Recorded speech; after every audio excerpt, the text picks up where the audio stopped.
Welcome to today's video. Today we are going to apply the stitches that we learned yesterday.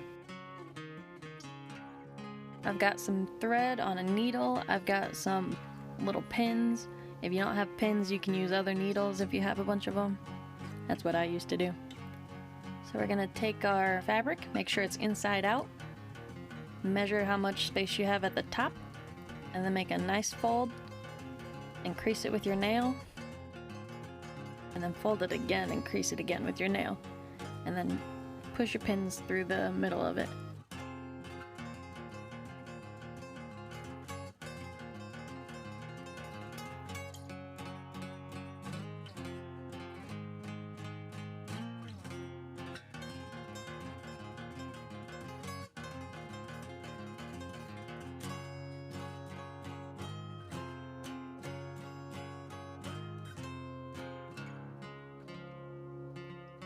To make sure that the thread doesn't pop through my fabric, I make sure to loop through the end of my thread.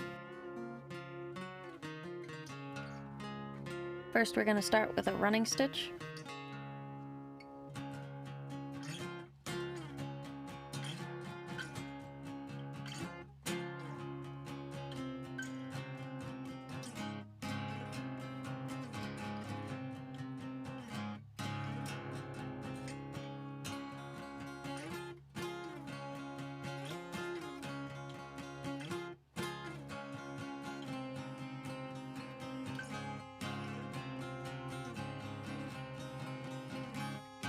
Pull out your pins as you go so you don't stab yourself.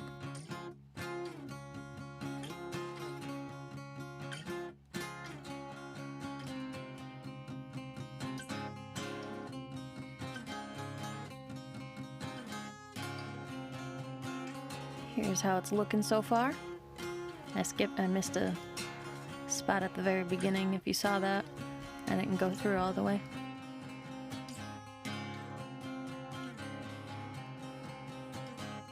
And then here is what a back stitch looks like.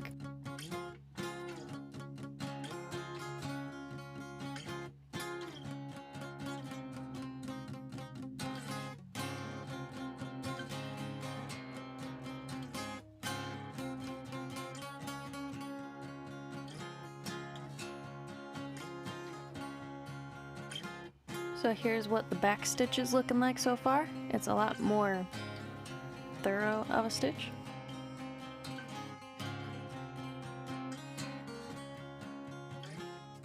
This stitch allows you a chance to fix your work if a thread ever snaps in a spot, because it won't unravel nearly as quickly as just a running stitch.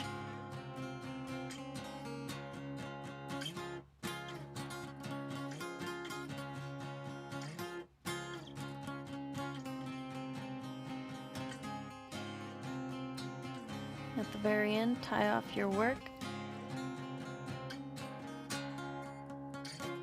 Go up under the lip and then loop through.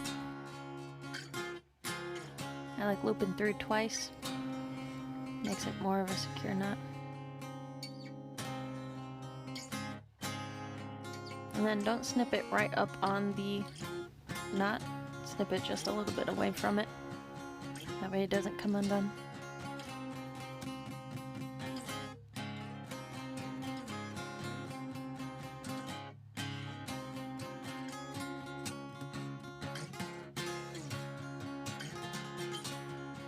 Make sure you do the same thing on the other side, the other half of the top.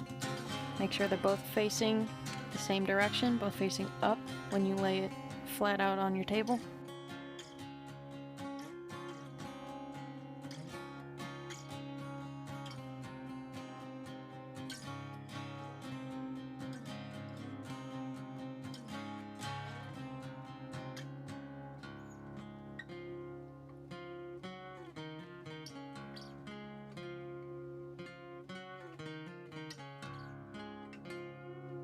I just did a running stitch on that one to get it done quicker.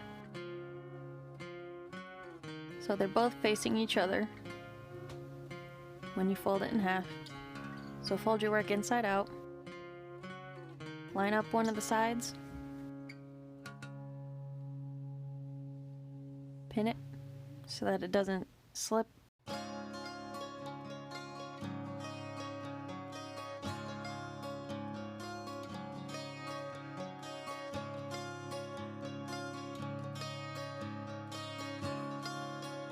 Always try to pin your work in the same direction that you're working.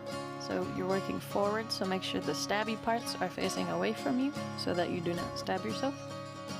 To start working on the side, I'm going to tie my knot under the lip. And I decided I wanted to sew on the other side since it wasn't sticking out as far as the front side. This way I make sure that I don't miss the underside,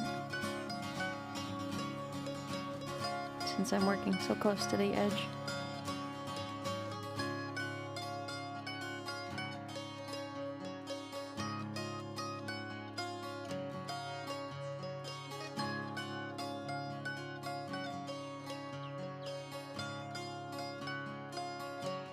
And my power went out.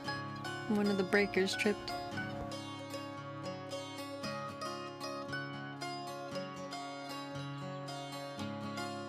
Tie off at the bottom.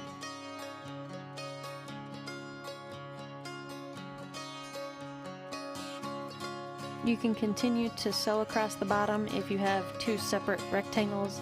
I just folded my fabric in half so I didn't have to sew across the bottom. Now I flipped it in right side out because this time we're going to work a blanket stitch, which needs to be on the outside of your work.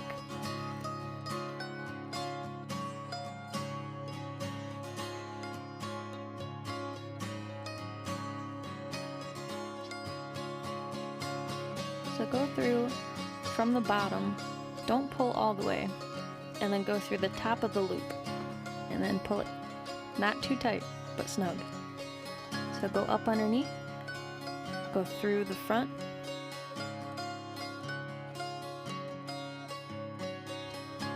up from underneath, through the front of the loop, up from underneath, through the front of the loop. The smaller and closer together these are, the neater and more secure it will be.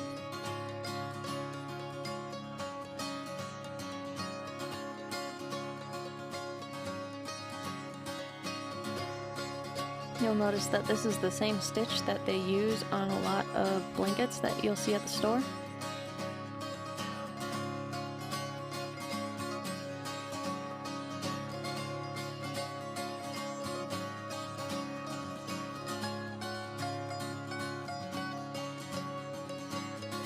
So I ran out of thread. You want to make sure you give yourself enough space to tie off.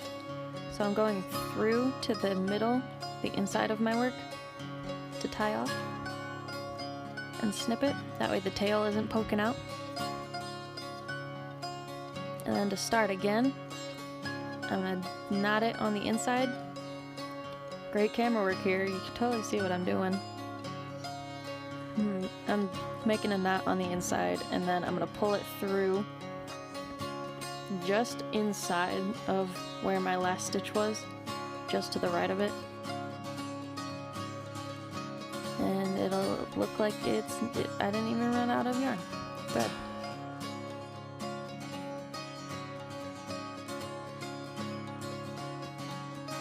Now to tie off, I was running out of yarn, so I ended up, thread, so I ended up using a running stitch at the very end.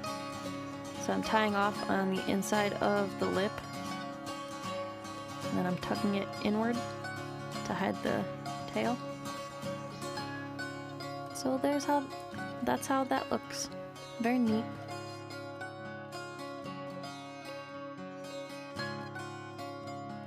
If you want to get fancy, you can sew in a little zipper at the top, or you can sew on a flap or a little loop of yarn and a button.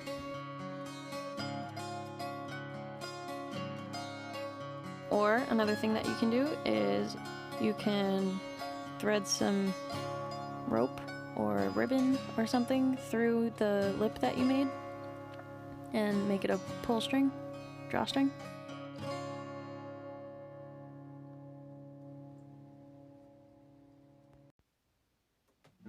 So I've demonstrated a few different stitches and you can decide what is best for you. You can make lots of things doing this. You can make pillow covers, you can make heated rice packs if you got like sore muscles and stuff. So have fun getting some practice in, make a bunch of different stuff. I believe tomorrow we will be making masks. I hope you have a great day and happy crafting.